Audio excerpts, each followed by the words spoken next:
दोस्तों, भारत और वेस्टइंडीज के बीच 2 टेस्ट मुकाबलों की सीरीज खेली जा रही है।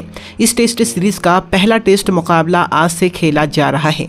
इस टेस्ट मुकाबले के पहले दिन के खेल में भारतीय गेंदबाजों ने तहलका मचा दिया। पहले दिन का खेल वेस्टइंडीज के बल्लेबाजों के लिए किसी बुरे सपने से कम नहीं था। तो चलिए जान लेते हैं पहले दिन के खेल में क्या कुछ हुआ।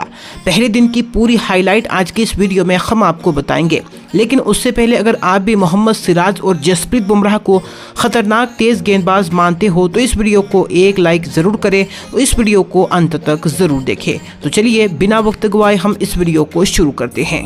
दोस्तों, भारत और वेस्टइंडीज़ के बीच खेले जा रहे पहले टेस्ट मुकाबले में वेस्टइंडीज़ के कप्तान ने टॉस जीतकर पहले बल्लेबाजी करने का फैसला किया। भारतीय टीम को गेंदबाजी करने के लिए आमंत्रित किया। वेस्टइंडीज़ की तरफ से सलामी बल्लेबाज के तौर पर तेजनारायण चंद्रपॉल और जॉन कैंपबेल ओपनिंग करने के लिए मैदान पर उतरे, जहां पहले ही ओवर में जॉन कैंपबेल ने लेग पाइस का एक चौका जड़ा। दूसरी तरफ से मोहम्मद सिराज शानदार गेंदबाजी करते हुए अपना भरपूर दबाव बनाते हुए नजर आए। तीसरे ओवर में जॉन कैंपबेल ने बेहतरीन बल्लेबाजी करते हुए अपनी क्लास दिखाई और एक ही ओवर में बैक टू बैक 2 करारे और शानदार चौके जड़ दिए। लेकिन अब अगली ही ओवर में मोहम्मद सिराज ने अपनी तूफानी गेंदबाजी से अपना जलवा बिखेरा। सिराज की रफ्तार वाली गेंद पर चंद्रपॉल कैच आउट हो गए, बिना खाता खोले ही पवेलियन लौट गए। वेस्टइंडीज का पहला विकेट गिरा था। अब इसके बाद छठे ओवर में एथनेज को लेग बाइस का एक और चौका मिला और इसी ओवर में एथनेज ने एक और क्रैकिंग शॉट लगाकर एक और बेहतरीन और शानदार चौका जड़ दिया। लेकिन अगली ही ओवर में जसप्रीत बुमराह ने बेहतरीन गेंदबाजी करते हुए जॉन कैंपबेल को ध्रुव जुरेल के हाथों कैच आउट करवा दिया। जॉन कैंपबेल 8 रनों की बेहतरीन पारी खेलकर चलते बने, लेकिन अगली ही ओवर में नए बल्लेबाज ब्रेंटन किंग ने अपनी बेहतरीन बल्लेबाजी से मोहम्मद सिराज को क्लासिकल अंदाज में बैक टू बैक 2 शानदार चौके लगाकर ओवर को बड़ा कर दिया। उसके बाद जसप्रीत बुमराह को एथनेज ने एक और चौका जड़ दिया। अब 10वें ओवर में ब्रेंटन किंग ने पहले तो एक शानदार चौका लगा दिया, लेकिन अगली ही गेंद पर मोहम्मद सिराज ने बदला लेते हुए बाउंस बैक करते हुए अपनी तूफानी गेंदबाजी से ब्रेंटन किंग को क्लीन बोल्ड कर दिया। ब्रेंटन किंग 13 रनों की शानदार पारी खेलकर चलते बने। 10 ओवर के अंदर ही वेस्टइंडीज के 3 विकेट गिर चुके थे। इसके बाद 12वें ओवर में मोहम्मद सिराज ने एक बार फिर से अपनी तूफानी गेंदबाजी से एथनेज को केएल राहुल के हाथों कैच आउट करवा दिया। एथनेज 12 रनों की छोटी सी पारी खेलकर चलते बने। अगली ही ओवर में कप्तान रोस्टन चेस के बल्ले से एक शानदार बाउंड्री देखने को मिली। इसी ओवर में शाही होप ने भी एक शानदार चौका जड़ दिया, लेकिन दूसरी छोर से मोहम्मद सिराज काफी कसी हुई गेंदबाजी करते हुए नजर आ रहे थे। 16वें ओवर में रोस्टन चेस ने एक और बाउंड्री बटोरी और अगली ही ओवर में शाही होप के बल्ले से भी एक क्लासिकल चौका देखने को मिला। रोस्टन चेस और शाही होप के बीच एक बेहतरीन साझेदारी पनप चुकी थी।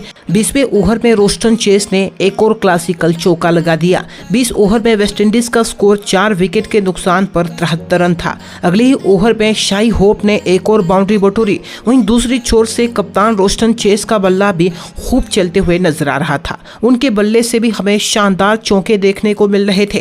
इसके बाद अब इस साझेदारी को ब्रेक करने का असली काम कुलदीप यादव ने किया। जी हां, 24वें ओवर की दूसरी गेंद पर कुलदीप यादव ने शाही होप को क्लीन बोल्ड कर दिया। शाही होप 26 रनों की महत्वपूर्ण पारी खेलकर चलते बने। पहले सेशन के खेल के खत्म होने तक वेस्टइंडीज के 5 विकेट गिर चुके थे और वेस्टइंडीज की टीम 90 रन बना चुकी थी। जी हां दोस्तों, वेस्टइंडीज के सामने भारतीय गेंदबाजों ने काफी कमाल का प्रदर्शन दिखाया। दूसरे सेशन की खेल की शुरुआत हुई, आते ही नए बल्लेबाज जस्टिन ने एक खूबसूरत चौका जड़ा, लेकिन कुलदीप यादव और मोहम्मद सिराज काफी कसी हुई गेंदबाजी करते हुए नजर आ रहे थे। 27वें ओवर में मोहम्मद सिराज ने बेहतरीन गेंदबाजी करते हुए कप्तान रोस्टन चेस को ध्रुव जुरेल के हाथों कैच आउट करवा दिया। रोस्टन चेस 24 रनों की महत्वपूर्ण पारी खेलकर चलते बने, लेकिन अगली ही गेंद पर पियरे को लेग बाइस का एक और चौका मिला। तो वहीं पर अगले ओवर में जस्टिन ने एक और शानदार बाउंड्री बटोर ली। दूसरी छोर से पियरे भी उनका भरपूर भरपूर साथ देते हुए बाउंड्रियां लगाते हुए नजर आ रहे थे। एक बार फिर से लगा कि इन दोनों ही खिलाड़ियों के बीच अच्छी साझेदारी बन चुकी है, क्योंकि दोनों ही खिलाड़ी सेट हो चुके थे। उनके बल्ले से हमें शानदार चौके देखने को मिल रहे थे और ऐसा लग रहा था कि दोनों ही खिलाड़ी काफी बेहतरीन लय में भी हैं। 38वें ओवर में जस्टिन ने एक और चौका जड़ दिया, लेकिन अब इस साझेदारी को ब्रेक करने का काम वाशिंगटन सुंदर ने किया। जी हां, वाशिंगटन सुंदर ने अपनी बेहतरीन गेंदबाजी से पियरे को एलबीडब्ल्यू आउट करवा दिया। पियरे 11 रनों की पारी खेलकर चलते बने। अगले ही ओवर में नए बल्लेबाज वेरिकेन ने शानदार चौका जड़ा, अपना खाता खोला, लेकिन इसी ओवर में जसप्रीत बुमराह ने सेट बल्लेबाज जस्टिन के परखचे उड़ा दिए, उन्हें क्लीन बोल्ड कर दिया। जस्टिन 32 रनों की बेहद ही खूबसूरत पारी खेलकर चलते बने। अब जसप्रीत बुमराह का खौफ हमें देखने को मिल रहा था। अगले ओवर में जसप्रीत बुमराह ने नए बल्लेबाज जोहन को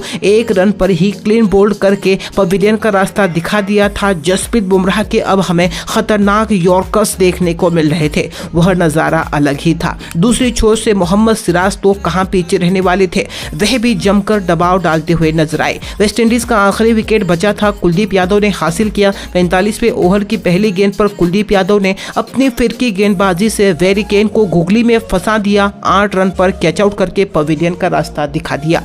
वेस्टइंडीज की टीम अपने पहले इनिंग्स में ऑल आउट होकर 162 रन ही बना पाई और भारतीय टीम के लिए मोहम्मद सिराज ने 4 विकेट हासिल किए, तो वहीं पर बुमराह ने 3 विकेट हासिल किए। जी हां, अब भारतीय टीम अपने पहले इनिंग्स में बल्लेबाजी करने के लिए मैदान पर उतरी और भारत की तरफ से सलामी बल्लेबाज के तौर पर एक बार फिर से केएल राहुल और यशस्वी जायसवाल की जोड़ी ओपनिंग करने के लिए मैदान पर पधार चुकी थी। जहां शुरुआत के कुछ ओवर्स में वेस्टइंडीज के गेंदबाजों ने किफायती गेंदबाजी की, दबाव डालने की पूरी कोशिश की। तीसरे ओवर में राहुल के बल्ले से एक नजाकत भरी बाउंड्री देखने को मिली, तो वहीं पर छठे ओवर में राहुल ने एक और शानदार चौका जड़ दिया। जी हां दोस्तों, लेकिन भारतीय बल्लेबाज रन बनाने के लिए काफी मशक्कत करते हुए नजर आ रहे थे। 10 ओवर तक टीम इंडिया बिना कोई विकेट गंवाए 23 रन बना चुकी थी। जी हां दोस्तों, भारतीय टीम के रन काफी कम थे। भारतीय बल्लेबाज रन बनाने के लिए काफी मात्रा में मातापच्ची करते हुए नजर आ रहे थे, लेकिन इसके बाद 12वें ओवर में यशस्वी जायसवाल ने शानदार चौका जड़ दिया। वहीं 15वें ओवर में जायसवाल ने विस्फोटक बल्लेबाजी करते हुए एक ही ओवर में चौकों की हैट्रिक लगा दी। जी हां, जायसवाल ने अपनी क्लासिकल बल्लेबाजी से एक ही ओवर में एक के बाद एक लगातार 3 चौके लगाकर ओवर में कुल 14 रन बटोर लिए। जी हां, जायसवाल की बल्लेबाजी काफी खतरनाक थी। यशस्वी जायसवाल ने अपना गियर चेंज किया था, लगातार शानदार बाउंड्रियां बटोरते हुए नजर आ रहे थे। दूसरी तरफ से अब केएल राहुल भी उनका भरपूर साथ देते हुए नजर आए। 17वें ओवर में राहुल ने एक बार फिर से अपनी बेहतरीन बल्लेबाजी से बैक टू बैक ओवर में 2 शानदार चौके जड़ दिए। अगले ही ओवर में जायसवाल ने एक बार फिर से विस्फोटक बल्लेबाजी करते हुए ओवर में लगातार 2 चौके लगाकर कुल 9 रन बटोर लिए। जी हां, भारतीय टीम का स्कोरबोर्ड काफी तेजी से आगे बढ़ रहा था। दोनों ही खिलाड़ी आगे आक्रामक तरीके से बल्लेबाजी करते हुए नजर आए, लेकिन 19वें ओवर में टीम इंडिया को पहला झटका लगा, जहां जैडन सिल्स ने शानदार गेंदबाजी करते हुए यशस्वी जायसवाल को कैच आउट करवा दिया। यशस्वी जायसवाल 36 रनों की शानदार पारी खेलकर चलते बने। जहां 20 ओवर में टीम इंडिया का स्कोर 1 विकेट के नुकसान पर 74 रन था। जहां दोस्तों मैदान पर राहुल और साई सुदर्शन की जोड़ी मौजूद थी। 22वें ओवर में राहुल के बल्ले से एक और बाउंड्री देखने को मिली, लेकिन दूसरी छोर से साई सुदर्शन रन बनाने के लिए काफी ज्यादा तकलीफ करते हुए नजर आ रहे थे। 25वें ओवर में रोस्टन चेस ने शानदार गेंदबाजी करते हुए दूसरा विकेट हासिल किया। साई सुदर्शन को एलबीडब्ल्यू आउट करवा दिया। साई सुदर्शन 7 रन बनाकर पवेलियन लौट गए। इसके बाद दोस्तों केएल राहुल का साथ देने के लिए मैदान पर कप्तान शुभमन गिल आ चुके थे, लेकिन वेस्टइंडीज के गेंदबाज रोस्टन चेस काफी बेहतरीन गेंदबाजी करते हुए नजर आए। 30वें ओवर में गिल के बल्ले से एक शानदार चौका देखने को मिला। अगले ही ओवर में केएल राहुल ने भी एक क्लासिकल चौका जड़ दिया, जहां 33वें ओवर में केएल राहुल ने 1 रन लेकर अपना अर्धशतक भी पूरा कर लिया। राहुल की बल्लेबाजी काफी काबिले तारीफ थी। जहां दोस्तों पहले दिन का खेल खत्म होने तक टीम इंडिया ने 37 ओवर में 2 विकेट के नुकसान पर 121 रन बना लिए हैं। जहां दोस्तों भारत की तरफ से शुभमन गिल 18 रन बनाकर खेल रहे हैं, तो वहीं पर केएल राहुल भी 53 रन पर नाबाद है। दोस्तों इस समय टीम इंडिया के इस बेहतरीन खेल पर आपकी महत्वपूर्ण राय क्या है, उसका जवाब आप हमें कमेंट करके जरूर दें। भारतीय टीम के बल्लेबाजी पर भी आपकी राय क्या है, उसका जवाब भी कमेंट करके जरूर दें। धन्यवाद।